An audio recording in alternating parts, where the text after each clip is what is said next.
আসসালামু আলাইকুম। সবাইকে শুভেচ্ছা অভিনন্দন। আশা করি আপনারা সবাই ভালো আছেন। আলহামদুলিল্লাহ আমিও ভালো আছি। আজকে আপনাদেরকে দেখাতে চেষ্টা করব যারা ধান চাষটা করছেন, ধান চাষের যতগুলা সমস্যা আছে, তার ভিতর প্রথমত সমস্যা হয় আপনার আগাছার সমস্যা। আমি এই আগাছার সমস্যাটা কিভাবে আপনি সঠিকভাবে দমন করতে পারেন এবং খুব কম খরচে সেই জিনিসটা আমি দেখানোর চেষ্টা করব। দেখেন আপনার জমিতে যাদের জমি আছে এরকম ঘাস হয়েছে কিনা দেখেন তো। এই যে এরকম ঘাস, অসংখ্য ঘাস কিন্তু আপনার ধানের জমিতে এরকম হয়ে যাবে। এই একটা ঘাস, এই গাছটার নাম হলো আপনি পানিকচু। যদি এই পানিকচু গাছটা হয়ে যায় তাহলে কিন্তু আপনার জমির যে খাবারগুলো আছে ওই খাবারগুলো খেয়ে ফেলবে।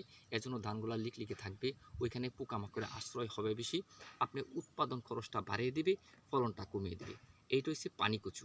এছাড়াও আরও কিছু জমি আছে, ঘাস আছে, এরকম দেখেন, এরকম আপনার জমিতে ঘাস হয় কিনা। এই যে দেখেন এরকম লতার মতো অসংখ্য ঘাস হয়। এইটা যদি আপনার ধানের জমিতে হয়ে যায়, এটার নাম হচ্ছে শুষ্নি শাক। আমরা আঞ্চলিক ভাষায় বলি আমরুল বা জিনারু। যদি আপনার জমিতে যত প্রকার গাছই হোক না কেন, এগুলো যদি সঠিকভাবে দমন করতে না পারেন তাহলে কিন্তু আপনি ধান চাষে আপনার লস হয়ে যাবে।